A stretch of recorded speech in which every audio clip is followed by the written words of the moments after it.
Crawford jumping up 2 weight classes, fight Canelo, who's a natural light heavyweight. Crawford, who couldn't push back Madrimov. Life and death with Madrimov. What do you think Canelo's gonna do to him? Run him out of the ring.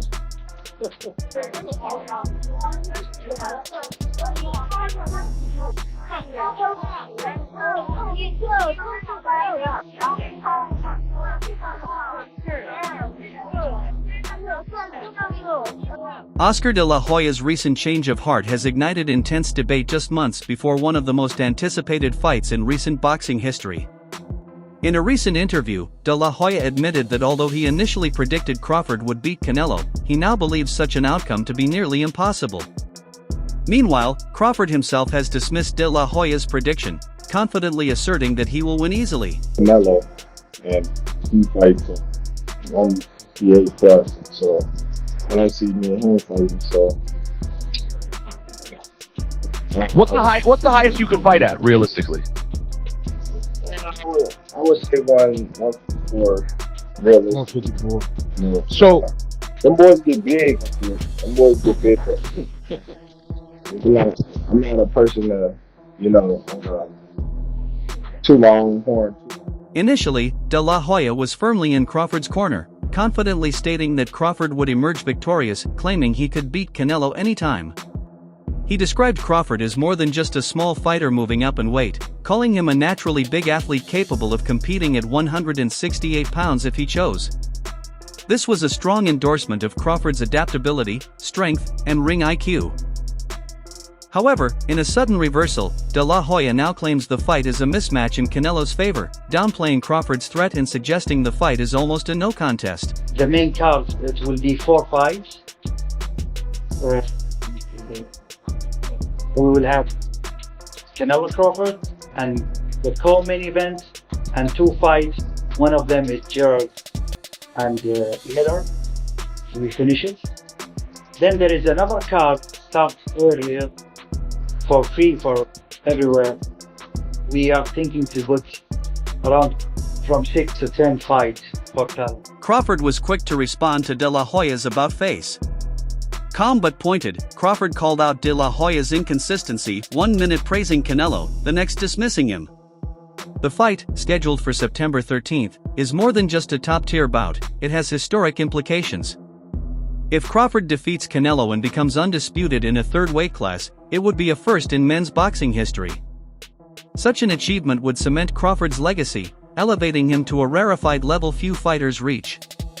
Despite his accomplishments, skepticism remains, especially regarding his resume. First 2 times undisputed champion of the world. First 3 times.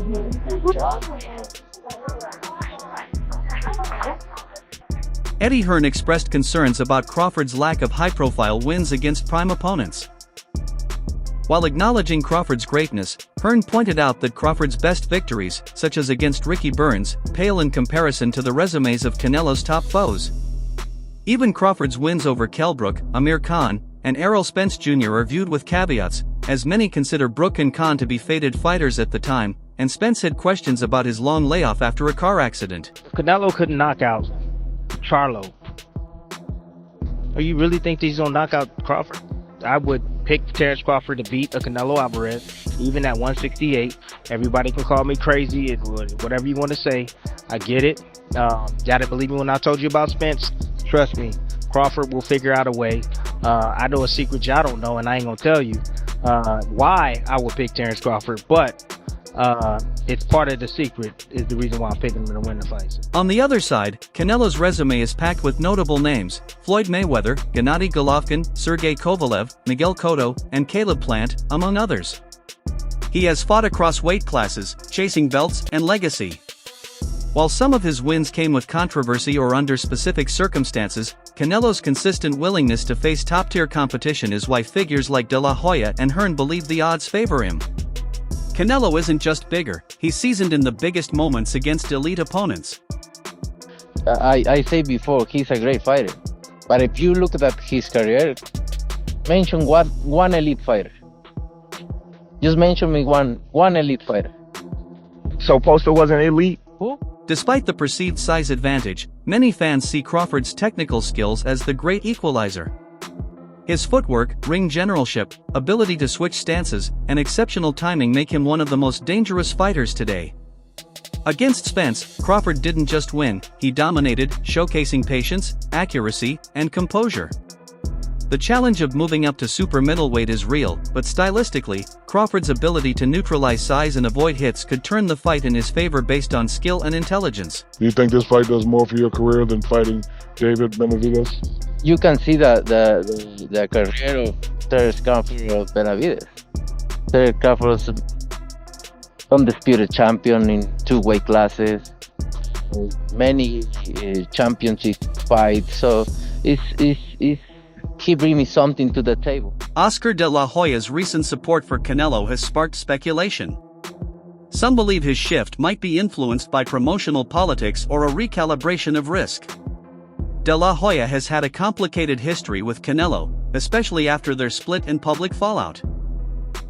With the Saudi boxing resurgence altering the sport's power structure, old tensions seem to be softening, especially with influential figures like Turki Al-Sheikh, the Saudi advisor, working to unite promotional players for major events. It's cool. Well, Is there a champion? I'm going to fight another. There is a fighter champion, in September. good fighters, but elite fighters is different. Wait. So I'm going to fight an elite fighter in September. Yeah. Okay. Then we wanna find out. We're going to find out. And don't get me wrong, you're a great fighter. I know I'm great. You're a great You ain't fighter, gotta but tell you're me. gonna find out. I hope your I'm uncle, talking about elite. Turki Al-Sheikh pay you enough money because it's gonna be the last. That's It for may sure. be. It may be. Maybe. I hope he pay you enough. But you know, after fighters fight me, they never the same. So Al-Sheikh's involvement in orchestrating the Canelo vs. Crawford fight is significant. He reportedly met with Crawford before the announcement, and Crawford revealed this might be his final fight, considering retirement afterward. This adds emotional gravity, as Crawford's team didn't demand a rematch clause. The fight may serve as a career-defining moment, either cementing his legacy or ending in heartbreak. Crawford appears to be walking into this bout with deliberate intent to finish on top. Everything is on Terence Crawford's side, all the legacy, meaning he only has the opportunity to win the belts. Saul only has an opportunity to defend them. Terence Crawford has an opportunity to be in a 5 division and the only person to win all 4 belts in 3 separate weight divisions. Why is Saul taking this fight? And I'm going to tell you why. Because there's some things in life more important than just the belts. And that 20-year career that Terence Crawford made, that all that he has, is very valuable. Very, very valuable. He had 1 foot out the gate. The bout also features a financial element that could influence the fighter's approach. Al-Sheikh mentioned knockout bonuses being at stake, not only for this fight but for future bouts. Borrowed from MMA and gaming culture, these incentives could push fighters to be more aggressive. Crawford, known for his high knockout rate, may find this motivating. Conversely, Canelo, a power puncher with a granite chin, might push for an early knockout to test Crawford's ability to absorb punishment at 168 pounds. You need to put a small ring, the smaller ring in the... the only, hey Matt. Yeah. The only running that I'm gonna be doing is running upside his head, and I can assure you that. Fact. And he got a big head too. Carl Froch offered his perspective, emphasizing Crawford's underrated size and ability to adapt. In an interview with Foot Italia, Froch suggested Crawford is bigger than many believe, possibly even growing into the weight class. He expressed confidence that Crawford's versatility and skill set could give him the edge, and he personally would favor Crawford to beat Canelo, highlighting Crawford's talent and adaptability. Would be a disappointment if this did normal boxing numbers, you know, and let's be real, you know what Jake Paul is gonna say. He already shitted on this fight. Don't let the numbers not come anywhere close to his numbers with Tyson, and it's gonna be all bad. Would it even matter if Bud and Canelo didn't do the numbers of Jake and Tyson? Or is that an indictment on the sport that, it's just showing what our fan base prefers, right? Froch's confidence was rooted in Crawford's talent and mindset. As a former world champion who fought top names like Andre Ward and George Groves, Froch's endorsement carries weight. He stressed Crawford's skills, versatility, and mental toughness, suggesting that the current version of Canelo might not have enough to deal with Crawford's skill set. The others say, like, no, that's 2 more weight classes. Like, once he gets touched by Canelo, it's going to be different. I am concerned about him absorbing a Canelo punch, especially through the course of 12 rounds. We do know this about Canelo. He's going to slow down, you know, so I think if anything, Canelo would try to start fast and bang on him and break him down before he gets later, and he still got that kind of steam. But, you know, there's so many components that make a champion. There's so many components that make a great, a legend. It's just so much to go in. Froch also pointed out signs of decline in Canelo's recent performances. He observed that Canelo looked less sharp and hungry in his last fight, hinting that the Mexican superstar might be coasting rather than competing at full intensity. Froch speculated that Canelo's motivation could be waning, especially after securing his legacy and earning substantial earnings, leading to a possible decline in performance. He hopes you don't run. And Turkey has a knockout bonus in this fight. And there seems to be something out there like the way for you to win this fight is to move. Is that true? Listen. Turkey, you need to put a small ring. The smaller ring in the only. Froch reiterated that after over 60 fights and a lucrative career, Canelo might question why he continues fighting. In Froch's view, the upcoming super fight with Crawford presents a risk that Canelo might not be willing to take, given his financial security and legacy already established. The fight could be a pivotal moment for both fighters' careers. I'm going with Terence Crawford. You know, big weight jump, a dangerous fight, but somebody's got to prove to me they can break Terence Crawford's will and that he can't figure it out against you. You know, it ain't no disrespect toward Canelo, but I've said this the last couple of years. I'm not betting against Terence Crawford against nobody right now. You got to show me that you can beat. Despite acknowledging Canelo's greatness, Froch warned that the outcome could go either way. He praised Crawford's toughness, skill, and mental strength, but also recognized Canelo as a seasoned fighter who understands the game inside out. Froch's balanced view underlined the high stakes and unpredictability of the bout. And here's the thing. A lot of people don't understand what Terence Crawford's, what a big part was his number one asset is. Do you know he has a 74-inch reach? Floyd Mayweather has a 73-inch reach. Okay? They're able to reach their opponents much easier than other fighters. Their arms are extremely long. This is why Terence Crawford, in my opinion, is Teddy Atlas also weighed in, emphasizing Crawford's unique qualities. While Canelo has an impressive resume, Atlas believes Crawford possesses a rare kind of greatness and intangible that cannot be measured solely by wins.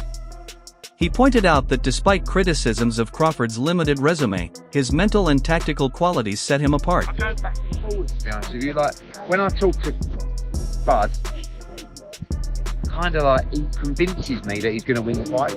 He's such a believer in his own ability, and he's very convincing. And then you see the presser yesterday, and I thought Canelo looked really well. Do you know what I mean? Obviously he's a big lump, so I was always Canelo, then I sort of leant towards Bud, but now I'm back with Canelo. So. Atlas questioned whether Canelo is truly untouchable, suggesting he might be slightly overrated.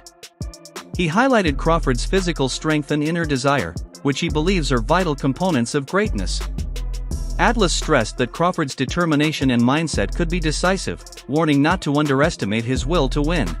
The only thing I see that I favor Canelo is that, you know, is his weight. Yeah. And that he's more bigger. You know what I'm saying? That's the only thing. But as far as skill set wise, IQ, I feel like Crawford can match anybody and probably do way better. You know what I'm saying? But you know, Crawford is a legend, bro. Yeah. You know, and like I said, you can't. Sergio Mora offered a nuanced view, noting that the old boxing adage about big men beating smaller men doesn't apply as straightforwardly here. Canelo's recent struggles suggest that age, wear and tear, and current form matter more than size alone. Mora pointed out that Canelo has lost a step after a long career, which could level the playing field. I don't have to have enough power to hurt him. I just gotta beat him. That's it.